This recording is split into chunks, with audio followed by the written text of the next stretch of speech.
భగీరథ మూవీలో ఒక సీన్ మీకు చాలా ఇబ్బంది కలిగించింది. లాస్ట్‌కొస్తే సినిమాలో లేదు ఆ సినిమాలో సీను. లేదు అది. అవును. అది చెప్పండి ఒకసారి. అది ఏంటసలు ఆ అంటే సీన్? మనకి ప్రతి మూవీ ఒక ఎక్స్‌పీరియన్సేనండి. ప్రతి మూవీ ఎక్స్‌పీరియన్స్ ఉంటది. కాకపోతే 'భగీరథలో' ఏంటంటే ఒక మంచి క్యారెక్టర్ అని చెప్పి ఇచ్చేశారు.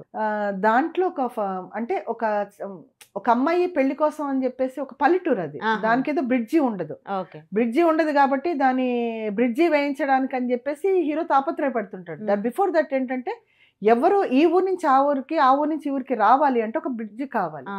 సో అప్పుడున్న సిచ్యువేషన్‌లో పడవలేననమాట. సో అక్కడి నుంచి ఇక్కడికి వచ్చే లోపల ఆ పడవ మునిగి మేము పెళ్లి కొడుకుని తీసుకొచ్చి ఇది చేసే లోపల పడవ మునిగి చనిపోతారు. ఆ చనిపోవడం కూడా ఆయన న్యాచురల్‌గా తీద్దాం అనుకోని మొత్తానికి మమ్మల్ని అక్కడ యానం దగ్గర ఆ సముద్రం దాంట్లో ముంచేసి మమ్మల్ని మళ్ళీ కదలకుండా చేతులు ఒకళ్ళు కాళ్ళు ఒకళ్ళు ఫైటర్స్ పట్టుకొని ఫేస్‌లో ఎక్స్‌ప్రెషన్స్ అన్నమాట. అంటే నీళ్లలో పైనుంచి ఎలా మునిగిపోతూ కనపడతారో ఆ ఎక్స్‌ప్రెషన్ కావాలని మొత్తం కాళ్ళు చేతులు పట్టేసుకొని సీన్స్ చేశారు. అంటే ఈత వచ్చిన వాళ్ళు గానీ లేకపోతే అందులో బ్రీతింగ్ ఎక్సర్సైజ్ చేసిన వాళ్ళకి బాగా వస్తుంది. బ్రీతింగ్ ఎక్సర్సైజ్ అయితేనే బాగా వస్తుంది, లేకపోతే చేయలేరు. మన బ్రీత్ ఆపుకోవాలి కదా. మాకంతా ఎక్కడ ఏంది అసలు చెప్పలేదు ముందు ప్రిపేర్ అవ్వడానికి. తీసుకెళ్లి చక్కగా పడవలో పెట్టారు. పడవని పక్క నుంచి ముంచేశారు. మొత్తం పడిపోయాం. పడవ నెత్తి మీద పడిపోయింది. అసలు లోపల గిలగిల కొట్టుకుంటా ఉన్నాము నేను రఘునాథ్ రెడ్డి గారు. మళ్ళీ వచ్చారు తీసి ఇది చేసేటప్పటికి అసలు ఊపిరి ఆడలేదు, మామూలుగా అవ్వలేదు. గట్టిగా అరుస్తుంటే ఆయన ఇది కదా తమిళ్లో తిట్టడం మొదలెట్టాడు. మనకి తిట్లు అర్థం కాలేదు కాబట్టి అదృష్టం బతికిపోయాం. ఆ తెలుగులో అర్థమయ్యేట్టు లేచి మళ్ళీ తిట్టే పరిస్థితి వస్తుందో ఏమో మనకు తెలియదు కానీ సో అర్థం కాలేదు. సో ఏమంటున్నాడో తెలియదు. బట్ ఫేస్ లో కోపంగా ఉందనేది మాత్రం అర్థమైంది. సరే మొత్తానికి ఏదో చేసాము, పక్కకు వచ్చాము. మొత్తం లోపలికంతా వాటర్ వెళ్ళిపోయినాయి.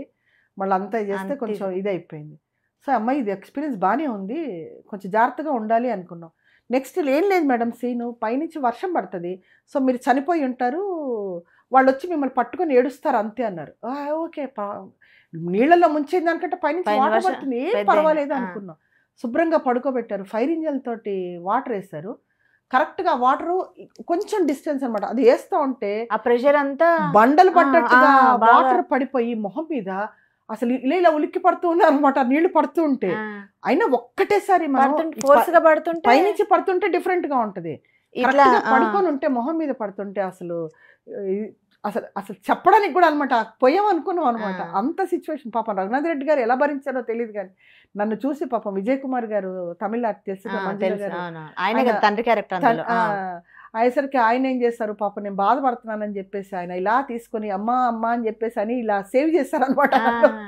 తీసుకొని నా వల్ల కావట్లేదు ఏడ్చేస్తున్నాను నేను. సో ఇలా పెట్టుకొని ఆయన కాపాడారు. పాప సుధా గారు కూడా అర్థం చేసుకున్నారు.